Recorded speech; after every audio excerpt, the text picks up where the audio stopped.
a British primary school teacher who spent months wrongly jailed in a Kuwait prison after being found innocent of drugs charges, has made an emotional return to the UK.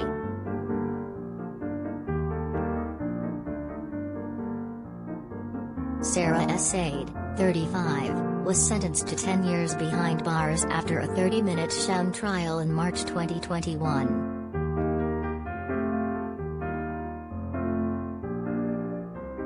Despite her conviction being overturned in June, she remained in a cell until this week, Wales Online reports.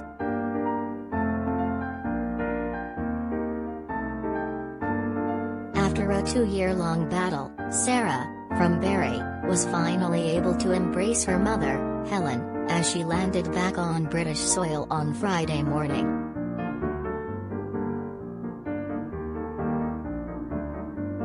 Her sister Sherry, who had campaigned tirelessly to get her home, said, "We're just relieved that she's home, she's safe, she's among us."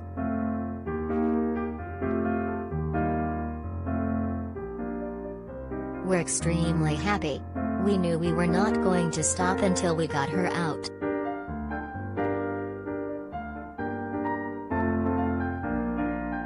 We're so relieved that we don't have to wait for her next phone call to hear her voice, and how stressful it is inside, and how her mental health is deteriorating, and not have answers for her for why she's not out yet."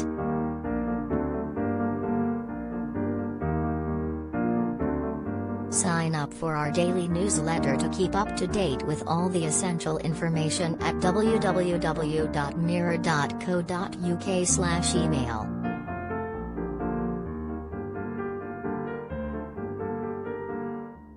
We don't have to wake up every day and face the world, act normal when every moment of the day our thoughts are about her situation and what she's going through.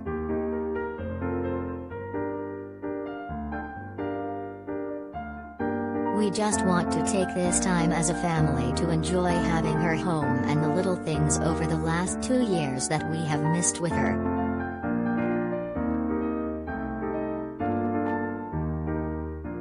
The teacher's desperate family had repeatedly appealed to the British government for her to be freed from prison after she was arrested in March 2019.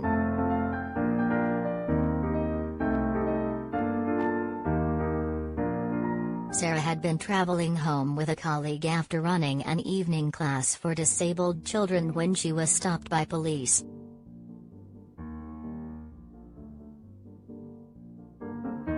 They arrested her on a drug-related offense and confiscated her car, leaving her friend to get a taxi home.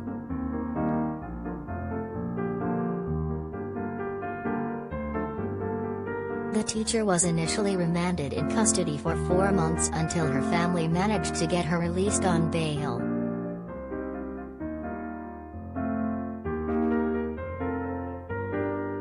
But when they had to leave her to wait in Kuwait for the trial after her passport was taken, Sara's mental health rapidly deteriorated.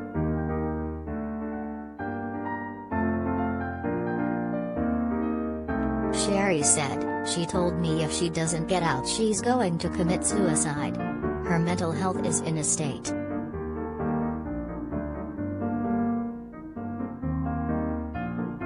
The sister contacted the Foreign Commonwealth and Development Office, FCDO, who liaised with the British Embassy to put the family in contact with an employee.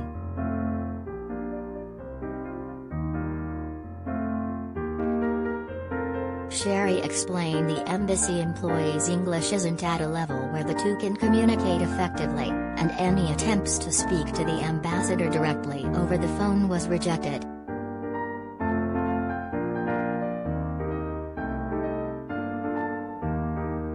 Sara's dad Ziad, who is an engineer, flew to Kuwait hoping to secure a meeting with the ambassador, but the family say he was turned down by the diplomatic chief's staff.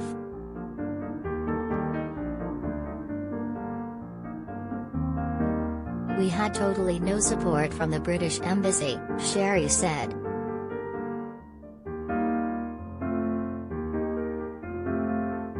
"The FCDO know her situation and they keep referring us to the British Embassy in Kuwait. The British Embassy in Kuwait keep referring us to the FCDO in London.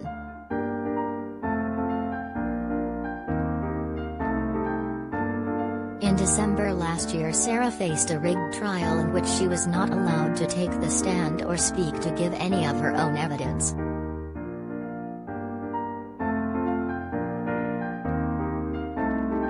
It lasted less than 30 minutes and the judge handed down a guilty verdict.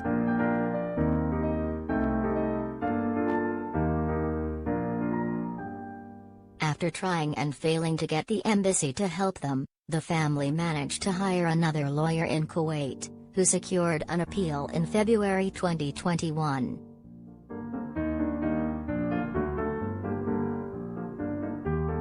In 1 hour the lawyer was able to provide enough evidence that my sister was framed and there were no drugs involved, Sherry said.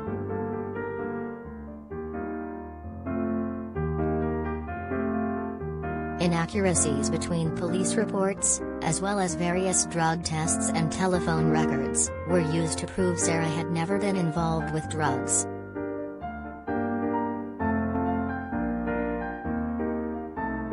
Her guilty verdict was overturned on February 15, but she was informed that she had to be deported regardless.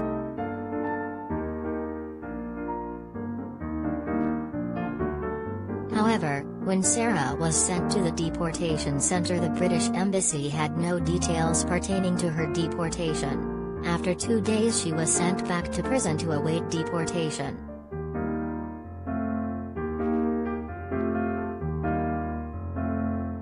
Sara was placed in isolation due to the COVID pandemic, where she was kept with no pillows or blankets for 14 days.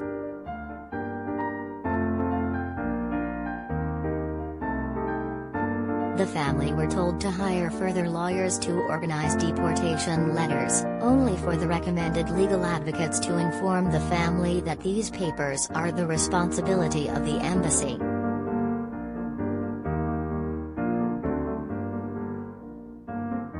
They ended up paying around £20,000 in legal fees.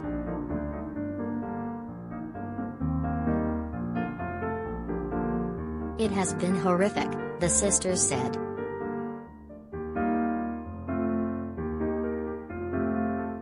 Sara's family launched a petition insisting the government take responsibility for her case, and finally managed to make some headway.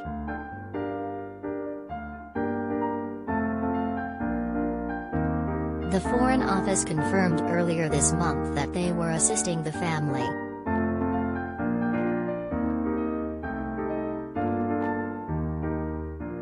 On Wednesday they were finally informed that she would be deported and arrive back in the UK shortly.